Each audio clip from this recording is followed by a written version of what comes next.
In this video, we're working on the green can of worms. Let me tell you folks, it is a can that I wish I would not have opened. Where do I even begin, folks? We got a C13 with regen problems, and the amount of stuff that goes wrong on trying to fix this and stuff we find is... I don't even want to summarize it, you'll just have to watch the video to find out.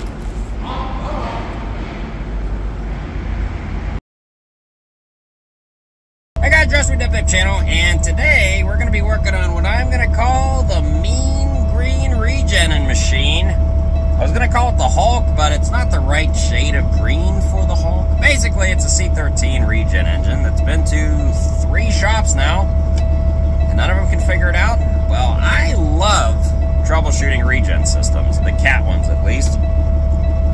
And you don't get to do it much anymore because these engines are fairly older, and not a lot of people, well, let's be honest folks, a lot of people have either gotten rid of their regen cat engines or they've deleted them.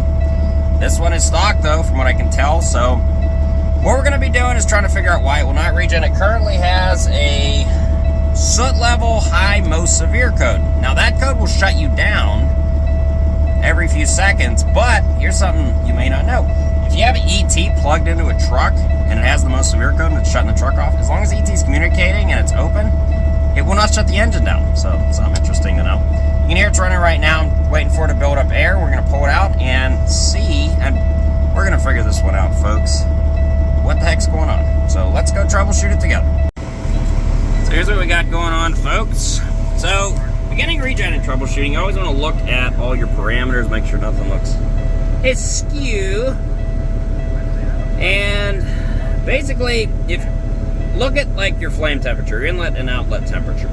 Is one at 32 degrees? Is one at 1,000 degrees, even with the engine on?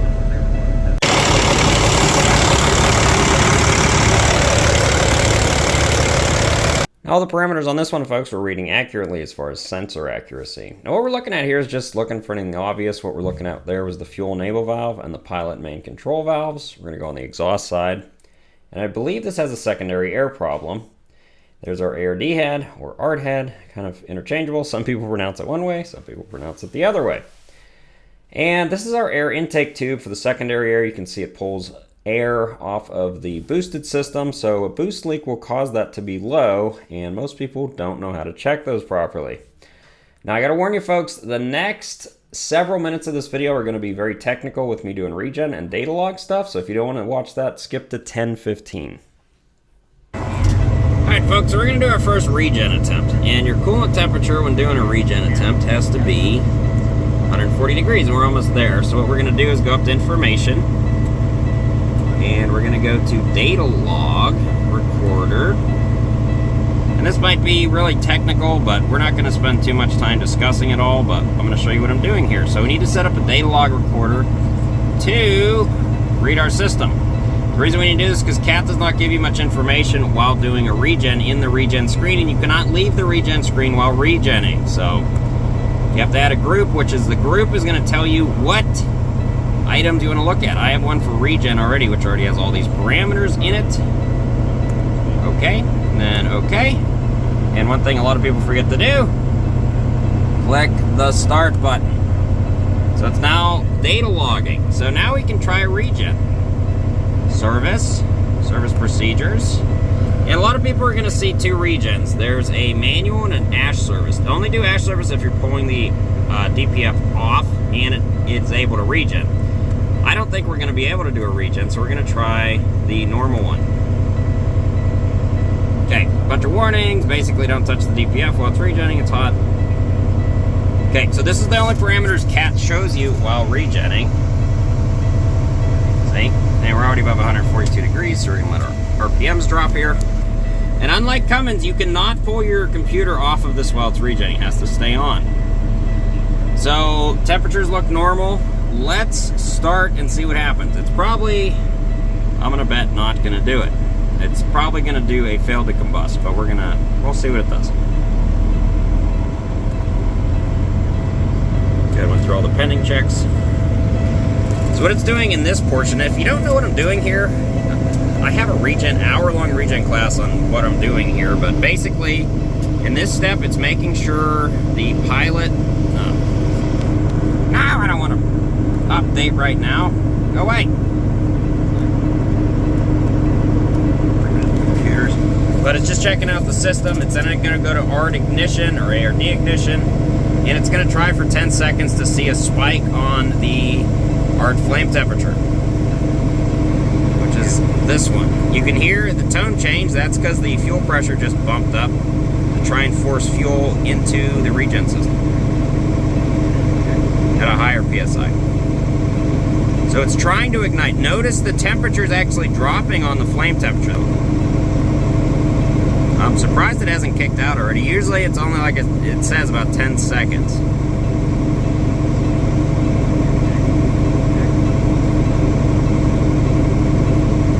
I don't think I've ever seen an ARD ignition last this long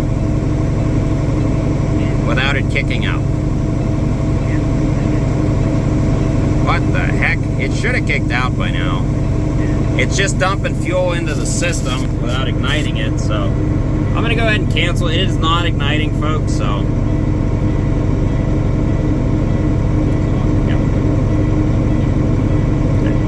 yeah, that's fine. No, I don't want to save the report. It'll ask you if you want to save the report. You don't. All the report says is failed to ignite or reported by user, so useless. So now we need to go back to our data log, and we're going to stop it. Now, normally I look at the data log. Well, you know what? Let's look at it, actually. So what we're going to do is, I like to look at a few things. I believe we already have an air system problem, so let's take a look at our air system.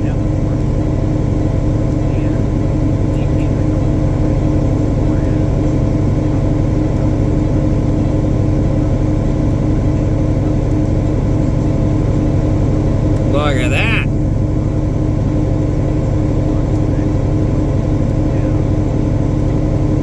Actually, I want to change these so they're all the same pressures, basically.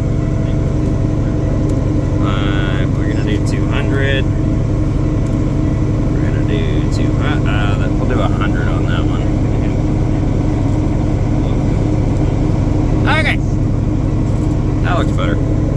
Alright, so what's the red line? That's the command percentage. So during ignition, it's trying to get to 50%, which this one's at. But how much secondary air gas? You need 100. This blue line here needs to be at 100 or it won't ignite. Now this one's not even, it looks like it's not even getting to 50. It's not, 47. So we're not getting any fresh air into the ARD system. And I believe our problem is this. Boost pressure, it's the green line, really low. We're not even hitting 1 PSI of boost. And our differential pressure, which is this dark red line, is higher. So it's not able to, because you've got fresh air coming this way, and then you've got exhaust gases pushing this way in the ARD head. And since you don't have more boost pressure than you do differential pressure, it's not going to ignite. Now, before we do any other crazy stuff, let's change, just to make sure we got good fuel pressure. You're going to look at your pilot and main fuel pressure. Interesting.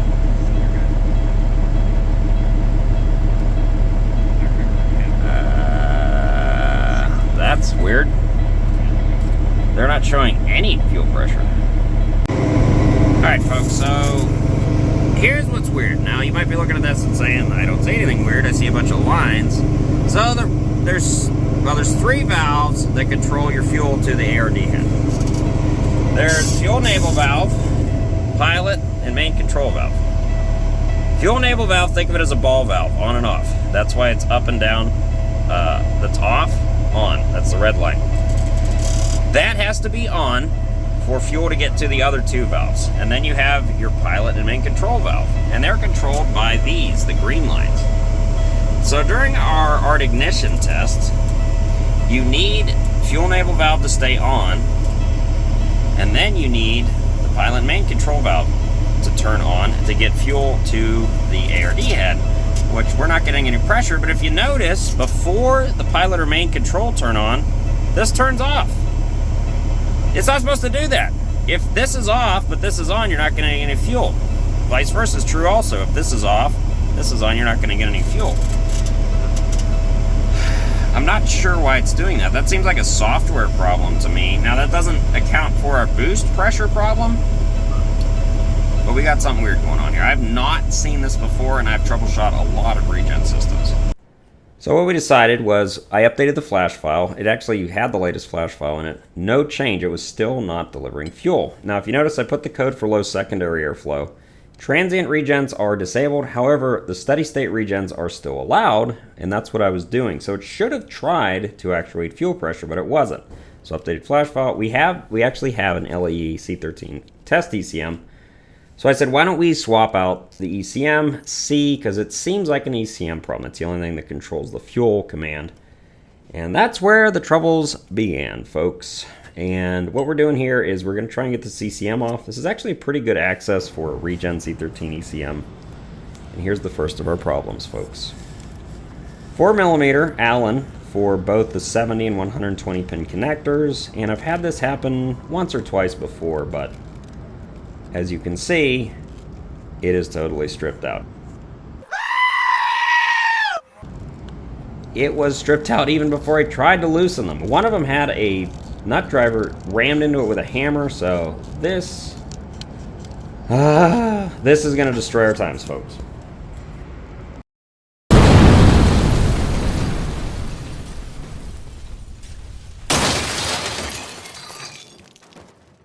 So this week's destruction of the week comes from Jerry. Jerry, I haven't seen one from him in a little while, and we've got a Cummins here.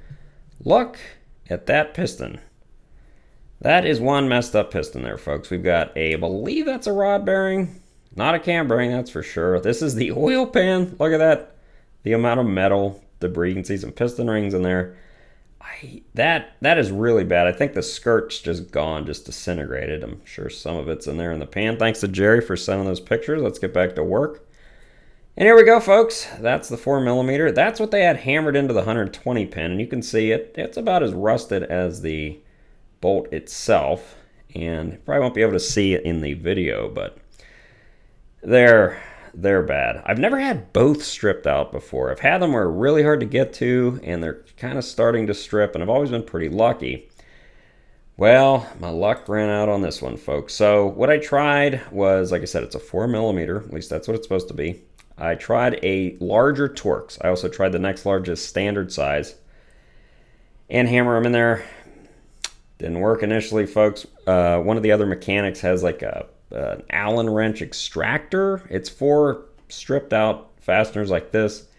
It did not work, folks. So this was our first attempt. Folks, this is a zip tie I cut off, folks. If you cut zip ties and leave portions like this hanging out like a razor blade, you need to get a different career. Stop doing that. So our second, or I guess this will be third attempt here, was using these rounded bolt easy outs, because the head of the bolt's actually protruding out of the connector. So I was wondering if I could get it on there, if it would dig in, maybe we could get it to grab. Now they're completely round heads, so it's not like there's really much to grab onto, but we gave her a try, folks. Like I said, this is the third thing I tried. So I tried the oversized Torx, and then I tried the specific Allen extractor one that other mechanic had. Then I tried this. Okay, so let's try one of these. These are for drilled out bolts or plugs, and we got it, folks. At least the 120 pin one, the forward one. So that one I was able to get one in there, and it caught, and we were able to get it out, luckily. So what did I do on the rear one? Well, I couldn't use the other one. What I ended up doing was getting like a 2-foot extension. And then I took that oversized Torx, and I hammered that sucker in there. Now, I didn't use a sledgehammer, but, you know, we're dealing with an ECM here. But as you can see, we got it. Now, this is only a couple minutes on video, but this was a few hours of trying different things, and last thing you want to do is damage these connectors. They're quite expensive and labor intensive, so I was pretty happy with that one. Way to go, dude!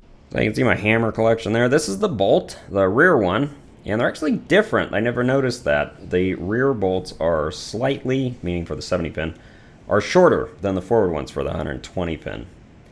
And they're kind of weird because it's a short tapered thread in the front, and then they have a locking collar. I guess you call it like a real lock washer there, and that's what holds the bolt in, because the bolt's not supposed to fall out. When it's loose, it's supposed to stay in the connector.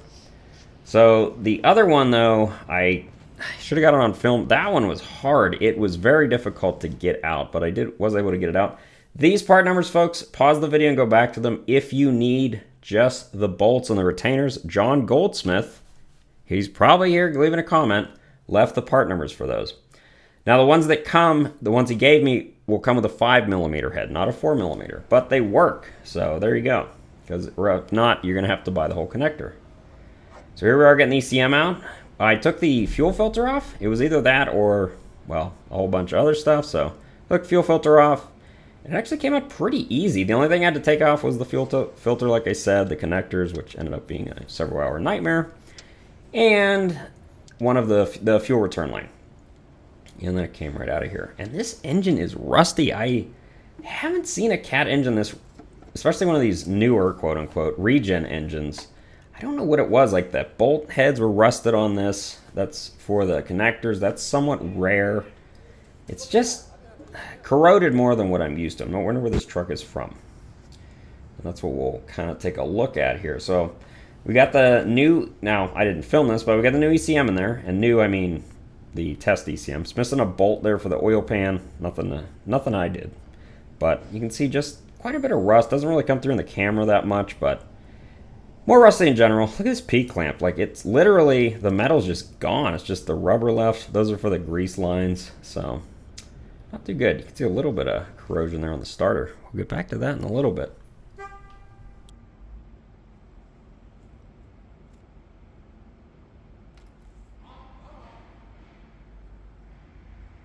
So as you can see there, folks, after swapping the ECM, it would not crank or start. Now the ECM has nothing to do with the starter itself, but that one does. That's the main battery feed to the truck, actually. And that puppy is pretty green. Green can of worms, like I said. Actually, I named that because the truck's green, but quite a bit of green corrosion I find on this while looking at it. Yeah, that's the centered post for the positive side. The outer posts are not that bad, but man, that one is really nasty. I think our bigger problem here is the ground. Ground only has one large cable, and this is how tight the nut was. I did not use a wrench first, folks. It's that loose. I can't even imagine this was starting originally. So that's not the one that broke off. This is the main from the battery to the starter. You can see it is pretty nasty. So there's only 3 wires going to the positive terminal. You can see the ground zoom's also got some corrosion on it. The eyelet that broke off, still there. The ring, whatever you want to call it. And yeah, it's pretty bad. So that you can see I've got it right here. Pretty corroded. It's not looking too good there. So we're gonna have to replace that end, obviously, and then I cleaned up the other ones that had the corrosion on them. I put some battery corrosion inhibitor all over the connections there. That should help, hopefully. And we're gonna do a time lapse here of me cleaning the batteries and the corrosion off of them and just getting them to where they should be, folks. Because batteries can, while very simple, can, especially bad ground, stuff like that, can cause so many problems, so many electrical problems that cost drivers and owners so much money, because people end up tracing things that have nothing to do with the batteries because the batteries control so much stuff. So I'm just taking these off. I clean them, use the die grinder. I was just trying to use like the big steel wool toothbrushes, but it wouldn't get the corrosion off. I actually had to die grind them. And got those clean. I wasn't die grinding the batteries, folks. I was just cleaning the cross wires, cables, whatever you want to call them here. Forgot the orientation, but got them on there. Got all the nuts on. The nuts were clean, luckily. And like I said, it was really just that center post that had corrosion, which is unusual. But make sure they're all tight. And we're going to also check and put corrosion inhibitor on that one ground. And obviously tighten it more than it was, which you basically couldn't get it looser than it was. So putting that one back on there. Tighten it and some corrosion inhibitor. So hopefully it'll start up now. Hey guys, so this is the second day now, and we have the test DCM on there, tried the regen again. Still not regenning, but we knew it probably wasn't going to because of the secondary air problem. Not sure. We did get the battery problem fixed. It cranks now. The ECM you can actually get the bolts in and out of. So now what we need to do, while still having the test DCM on here, is try to fix the secondary air problem. We need to try and see if we can get that boost up or find a boost leak. Maybe we got a bad turbo, something like that. Then with the test DCM, see if we can then identify it and fix it. So let's go do that. So we need to find out why the boost is so low. Now, one of the previous mechanics that had worked on it had said they tested the CAC. Now, normally what that means is they just pressurize just the charge air cooler. They don't pressurize any of the stuff before that. And there's much more likelihood of a leak here between the turbos, between the pre-cooler to the CAC, than there is at the CAC itself. And most people don't check that because it's a lot harder to get a CAC tester or a pressure tester on there.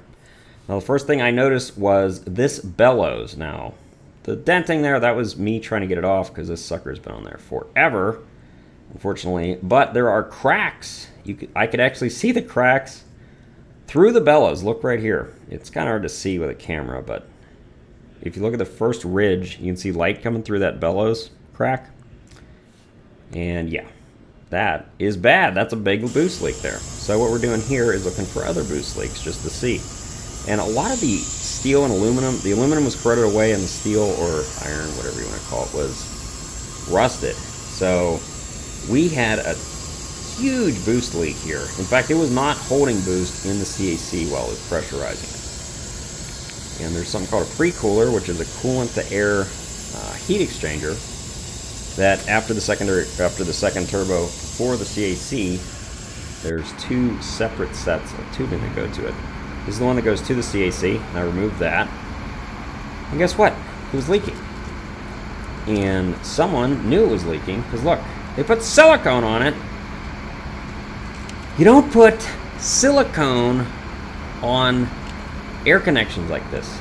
Obviously, someone knew this was leaking. Instead of fixing it correctly, they did this, right? It's fine to put silicone on there, though, right? Wrong. That's right, Arnie. It's not right. Now, I also found I took the pre-cooler off, and the pre-cooler itself looked fine, but pretty much every tube, like I said, was rusted or corroded pretty bad. We'll go take a look at them here. So even though he didn't have any major components like a turbo or a CAC fail, pretty much all the tubes were leaking, the bellows were leaking, and really badly, to the point that that's why we're not really getting hardly any boost. Now this is not the silicone side, this is the other side of the pre-cooler. Look at the dark spots. Those dark spots are where there's leaks.